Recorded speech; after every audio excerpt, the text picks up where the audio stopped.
I'm back. I'm back and I am getting back to the basics. Um,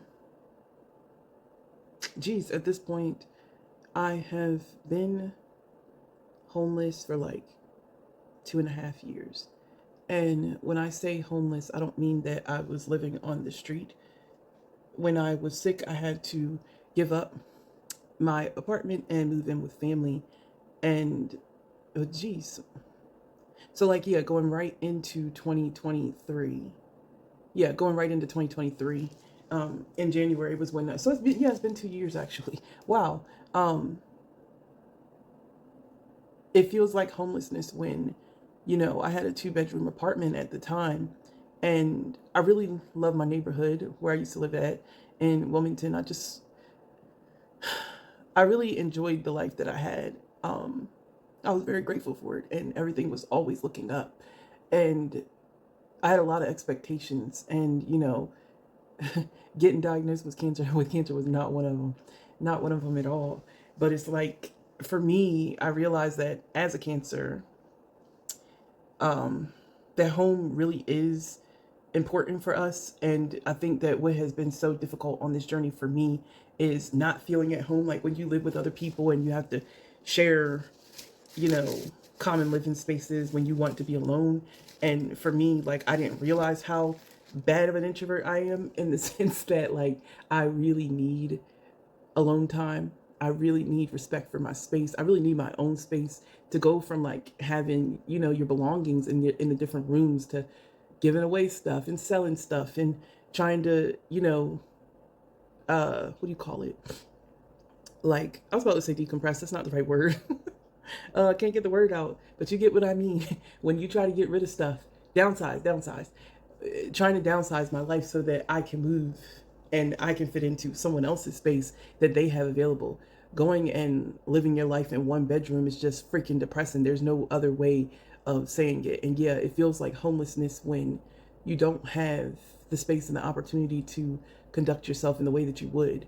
And as a cancer, for me, I love cooking. And I don't just love cooking because I love cooking because I'm good at it. I love cooking because it's therapeutic for me. Even if I can't eat, even when I fast, believe it or not, when I fast, I cook every day just like normal. I just freeze it because cooking for me is very therapeutic. And if I don't cook, if I feel like, somebody doesn't want to eat this, or somebody's like creating this large menu and, oh, you can cook, so I want to eat this, that, and the other. When people do that to me, oh, forget about it. Like, I don't like cooking. You took the fun out of it.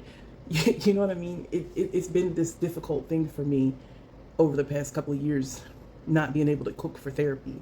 And so I'm back to that now, and it's a healing thing.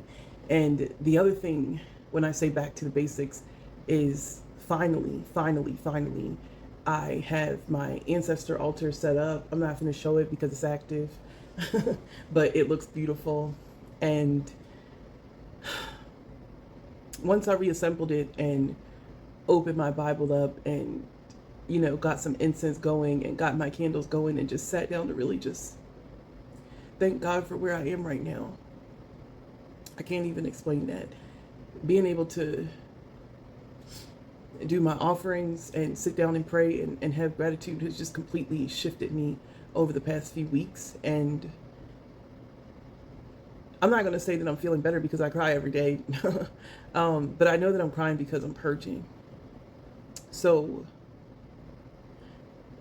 I've kind of, because I haven't been at home, I haven't had the liberty to just cry. You know what I mean? To just like let out everything that I've been stuffing down and telling myself, like, pick up and go, just keep moving.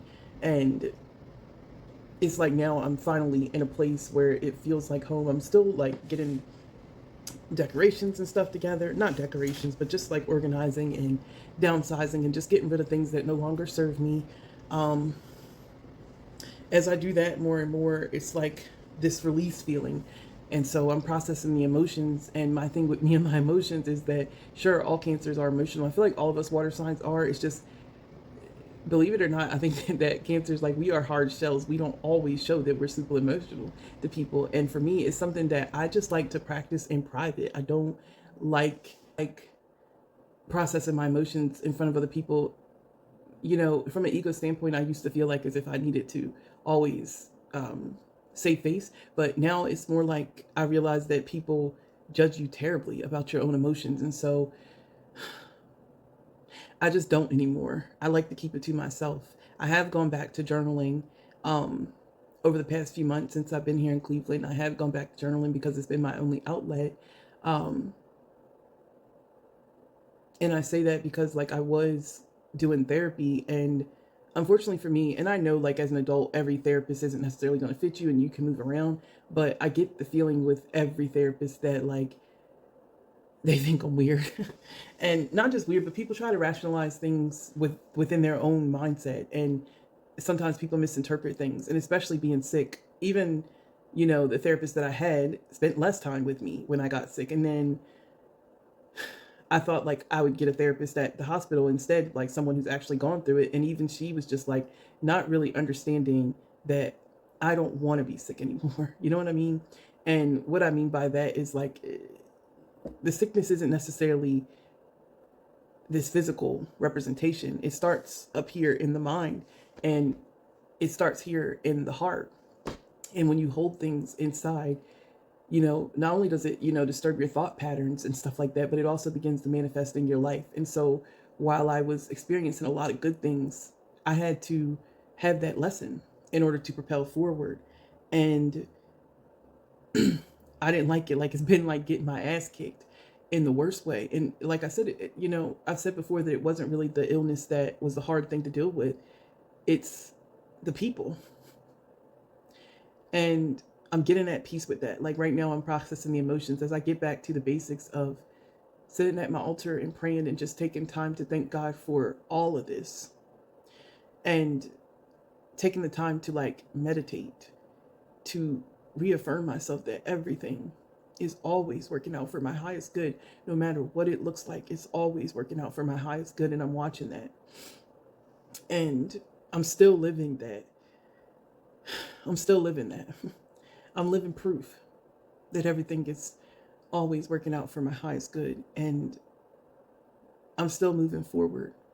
But back to basics of taking the time to just really sit with myself and process what it is that's holding me back. And back to the basics of opening up my medicine cabinet. And by medicine cabinet, I'm talking about my herbs. I have been doing so many herbal teas and just picking through my collection and doing different things that just are really elevating my mood, and really elevating my mood, and really also like just elevating my mindset. Um, I'm just grateful for that. And back to the basics when it comes to, well, I would say exercise, like just being able to walk and enjoy walking, but it's cold, so I don't always do it like it's super cold. But I have been sitting down and stretching and doing walking videos indoors. And I'm just taking this time, you know, during this death season, like I said during the last video, is what can I do? What things about me need to die? What can I do to get myself where I need to be, to get myself up to that next level? What do I need to do? And so with that, I'm gonna close the video out and ask you, what do you need to do to become the best version of yourself? What are the basics that you need to get back to?